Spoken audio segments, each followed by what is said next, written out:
Salut, je m'appelle Jade et, pour être honnête, la vie n'est pas de tout repos quand on jongle avec 2 boulots pour s'en sortir. J'ai 25 ans et je vis en plein cœur de cette jungle de béton sans fin qu'on appelle ville. Mon bien le plus précieux, c'est cette vieille Toyota rouillée et cabossée, probablement plus vieille que moi. Elle grince et vibre comme si elle avait sa propre personnalité, mais elle me permet d'aller d'un point A à un point B.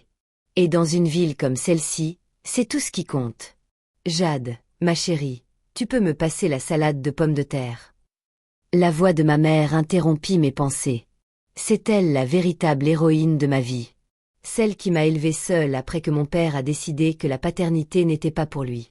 Un bon à rien qui a pris la poudre d'escampette dès qu'il a fallu changer les couches et faire les devoirs.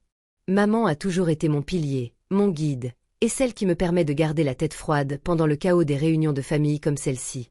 Vous savez, le genre de barbecue en famille, je parle de ces moments où tout le monde fait semblant de s'apprécier tout en rêvant secrètement de ne pas avoir à se serrer les coudes sous cette chaleur étouffante.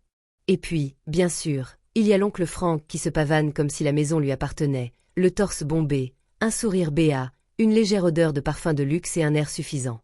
Tiens, si ce n'est pas ma nièce préférée.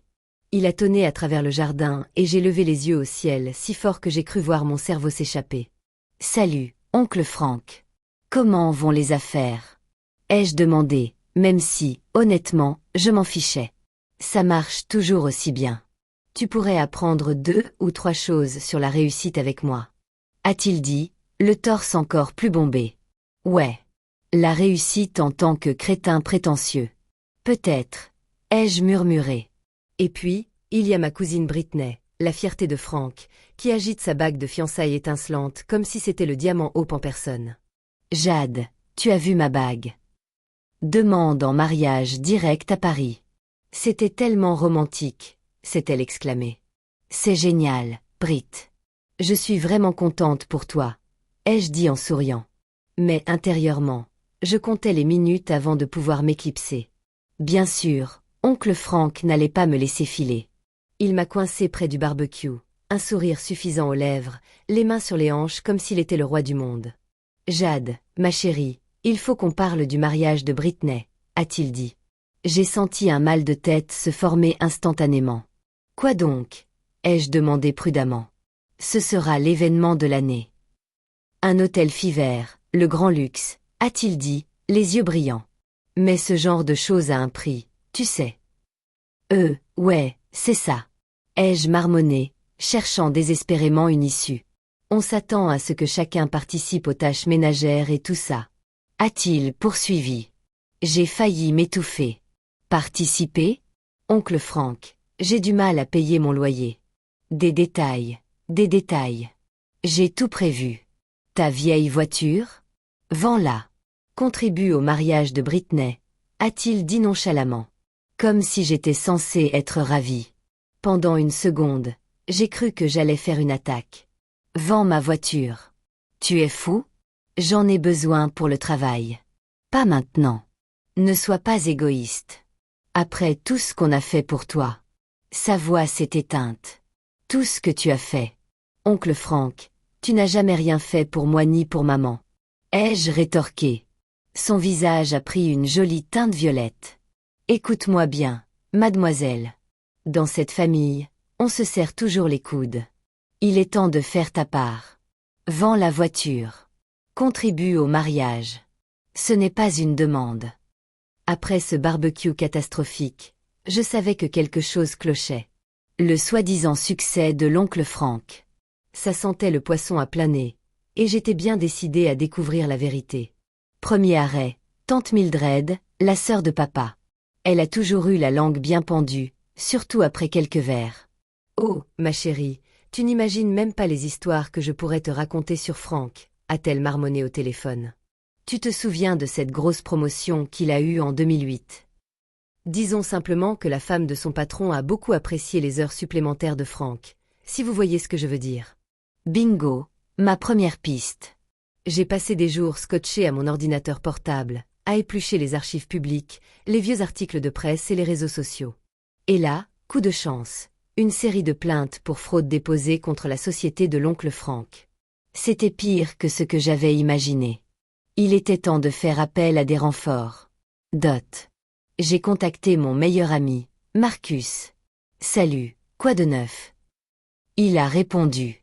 Probablement plongé dans un projet de programmation. J'ai besoin de tes talents de génie informatique. Ça te dirait de m'aider à... Tu veux vraiment le coincer? Ma parole, tu m'as convaincu dès le premier mot. C'est quoi le plan? On s'est retrouvés dans notre bar préféré, le Rustinel, autour de quelques tournées de bière pas chère. Je t'ai tout raconté. Marcus a écarquillé les yeux. Oh la vache, Jade. Ton oncle n'est pas juste un crétin. C'est un vrai criminel. Il faut qu'on le coince. C'est là que tu interviens. J'ai besoin d'accéder à son ordinateur, son téléphone, à tout. Tu peux t'en charger? Marcus a fait craquer ses articulations. Je peux m'en charger? Un ours nage-t-il dans la rivière? Donne-moi 48 heures et j'aurai plus de dossiers compromettants sur Frank qu'un cochon dans la boue. Pendant ce temps, le drame du mariage se transformait en véritable feuilleton. Mon téléphone a vibré, un texto de maman. Jade, ma chérie, tu peux venir? Il faut que je te parle de quelque chose que j'ai trouvé. Je suis arrivée et j'ai trouvé maman à la table de la cuisine, entourée de brochures et d'une calculatrice, l'air d'avoir pris 10 ans d'un coup. Qu'est-ce qui se passe, maman? Tu as l'air stressée. C'est ce mariage, ma chérie. Britney demande à tout le monde de payer son billet d'avion et sa chambre d'hôtel. Je ne sais pas comment je vais faire, dit-elle d'une voix tremblante. J'étais furieuse.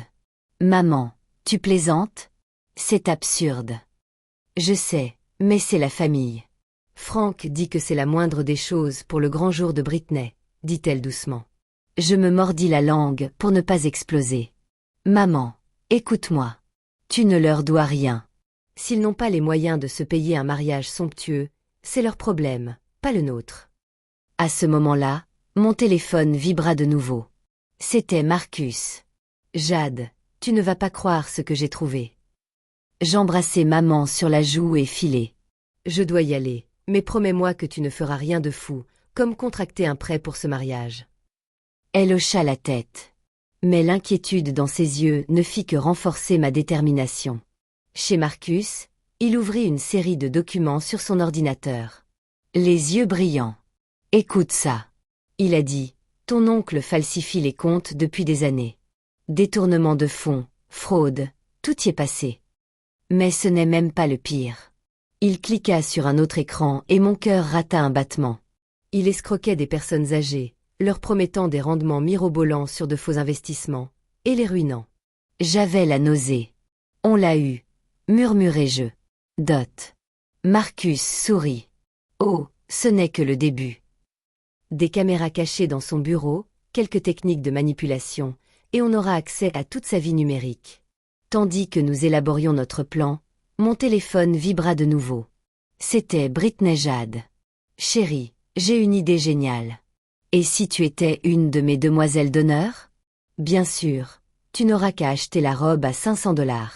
Tu seras divine.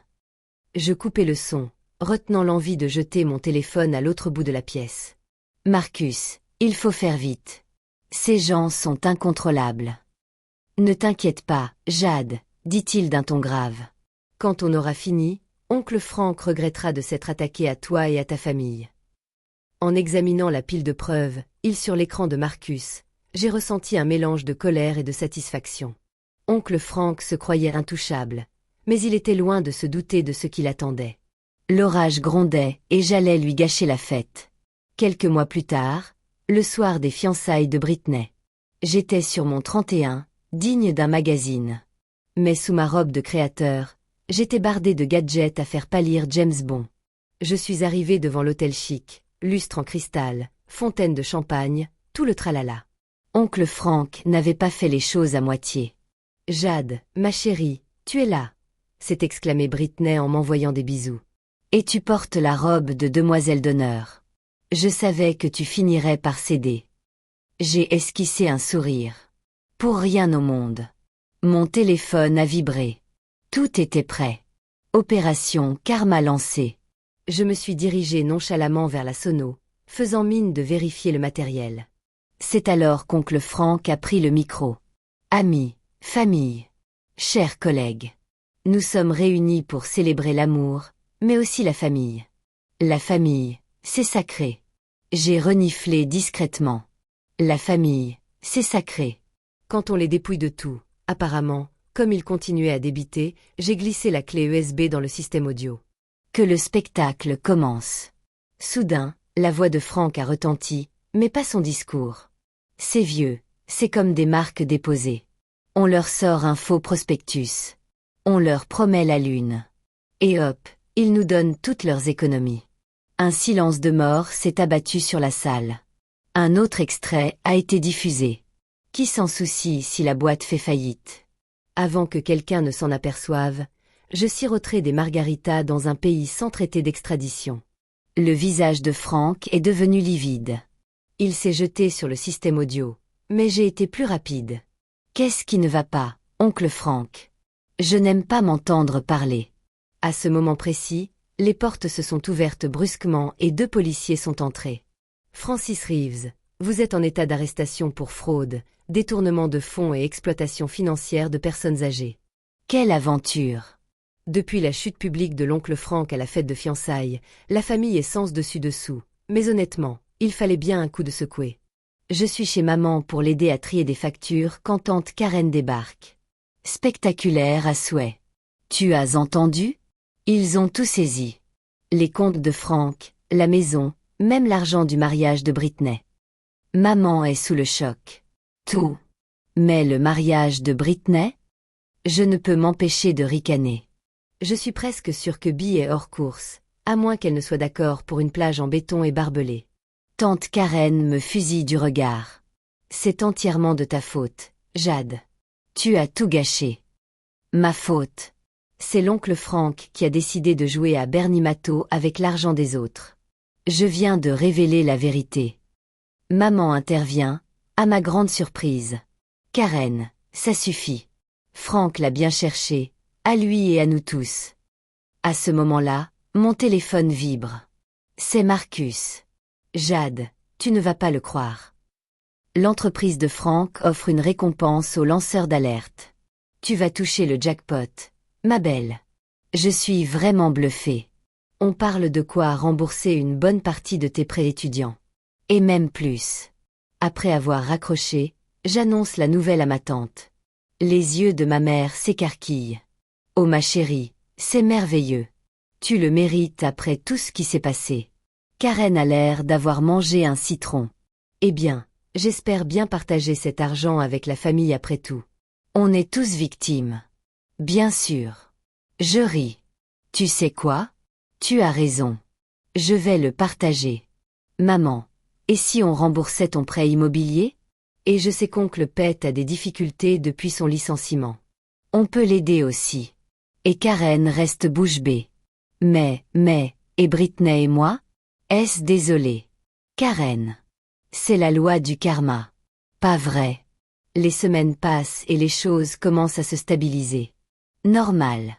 Je conduis jusqu'à mon nouveau travail. Il s'avère que dénoncer la fraude en entreprise, ça sonne plutôt bien en rime. Plus tard dans la soirée, je reçois un texto de Britney astérisque K astérisque parce que j'ai une seconde pour parler astérisque œil curieux astérisque. Rappelle-la, Jade. Je voulais juste m'excuser pour tout. Je n'avais aucune idée de ce que papa faisait et j'ai été horrible avec toi. Et tante Lisa, je reste silencieuse pour assimiler. Merci, Brit. Ça me touche beaucoup. Je travaille comme serveuse maintenant. Elle continue de vivre dans ce minuscule studio. Ce n'est pas à quoi je suis habituée, accueillir le monde réel parce que ce n'est pas notre façon de faire, mais c'est honnête. Il y a une question, puis elle me demande si je pourrais aller prendre un café et recommencer à zéro. J'y pense, une partie de moi a envie de lui dire d'aller se faire voir. Mais oui Brit, je pense qu'on peut faire ça. Je raccroche. Je ne peux m'empêcher de sourire. La vie est parfois bizarre. Tu sais comment les choses vont se passer. Et puis, paf, tout bascule. L'histoire est terminée, mais imaginez un peu. Si vous aviez été à la place de Jade, auriez-vous révélé les crimes de l'oncle Franck, sachant que cela aurait pu détruire votre famille, ou auriez-vous gardé le silence pour préserver la paix familiale? Partagez vos réflexions dans les commentaires ci-dessous. On est impatient de savoir ce qu'un Stéris aurait fait dans cette situation. Si vous avez aimé cette histoire palpitante, Max, n'hésitez pas à liker et à vous abonner.